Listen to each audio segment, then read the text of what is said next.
Hello Dan and the congregation at Davis's Mains Parish Church. I'm Ruth and I look after the work of CSW here in Scotland, coming to you from my home office just along the road here in South Queensferry. The CSW team and I wanted to say a quick hello and thank you for your continued support, and particularly for your prayers for those persecuted for their faith or belief. CSW is a Christian organisation that stands up for religious freedom. We speak up for those of all faiths and none. As Christians, we stand up for persecuted Christians like 17-year-old Leah Sharibu, one of the countless girls abducted in Nigeria.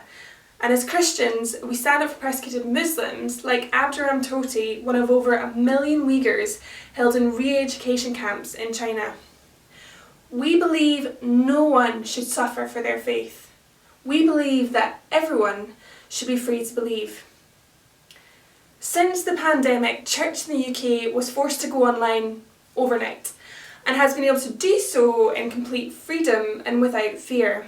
However, in places such as Cuba and China, many churches have not had the same experience or opportunity. Marginalised groups are at greater risk during the COVID-19 pandemic. Hosting an online service can be risky and can potentially come with severe consequences at the hands of local and national authorities, as well as non-state actors. We know too that the crisis could be exploited by legitimising crackdowns on places of worship and human rights defenders. Right now, your prayers and support is essential to showing people persecuted for their faith or belief that they are not forgotten, especially during the pandemic. When it comes to doing our bit to help others in this area, know that from your very own homes, if we all individually take one small step, we all take one huge step together in helping to seek justice. So, with all that being said, I thought I would invite our CEO, Mervyn Thomas, based just outside of London, to give some more in-depth detail on the realities facing persecuted believers today and how you can help. Hi there. Thank you for inviting me to be with you today, and it's good to be able to share a few things with you about the situation around the world for Christian believers and people of other religious minorities who are suffering at this time. Actually, did you know that 79% of the world's population live in countries with high or very high restrictions on religious freedom? That's staggering, isn't it? And the majority of those are Christians. But we in CSW, we believe that we should speak up for all people who are being persecuted for what they believe. Proverbs 31 tells us to speak up for those unable to speak for themselves. And that's what we do at CSW. So today, just let me give you a brief update. How COVID-19 is affecting persecution around the world, because it is affecting it. And of course, you know, quite legitimately, governments all around the world, including ours here in the UK, are having lockdowns. And so stopping us gathering together as we normally would do.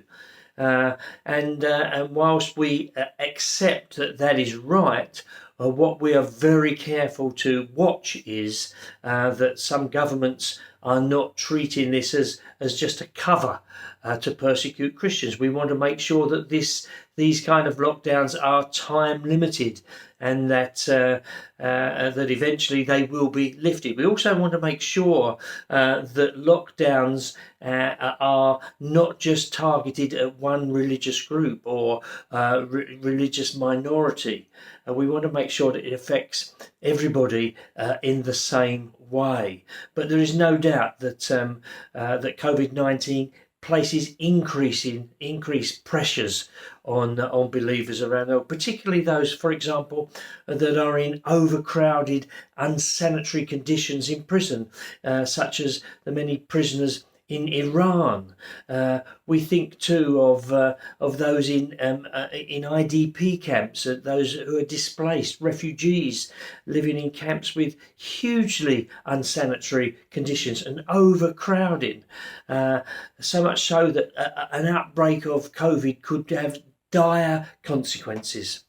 So please pray for religious minorities around the world who are suffering perhaps even more at this moment in time. Let me just share with you briefly about two countries. One is China, where in China, do you know there are between 1 and 3 million Uyghurs, mainly Muslims, who are in re-education camps. They are being incarcerated in these camps. The Chinese authorities say they're enjoying being re-educated, but trust me, they're not. They've been taken forcibly from their towns and villages and indiscriminately. In some places, just young children and old people are left in the villages. Otherwise, the villages are bare because the Uyghurs have been taken to these camps. Do you know, too, even in China, even on online virtual services in China are being taken down. They're being not allowed in that country. Please pray for Christians and other religious minorities in China. And then let me tell you of an awful incident that happened in Jharkhand in India on just the 7th of June.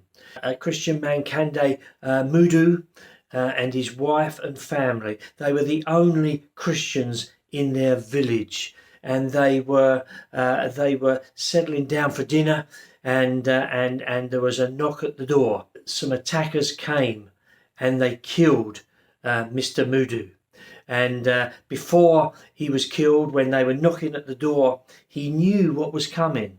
And he told his wife to quickly take his 1-year-old and his 3-year-old children, take them and flee to a neighbour's and to hide. And he knew that he was going to be killed. And he pleaded with his wife not to forsake the faith. Sadly, Kande Mudu was killed, and his wife and 2 children, who are now in hiding, his wife has said, I live for Jesus and I will die for Jesus, but I will never renounce my faith. And so please pray for the Mudu family and many others. Violent incidents and killings happen on a regular basis in the country of India, and so please pray for them. There are 3 things we can do. As I finish today, let me just give you 3 things you can do. You can pray.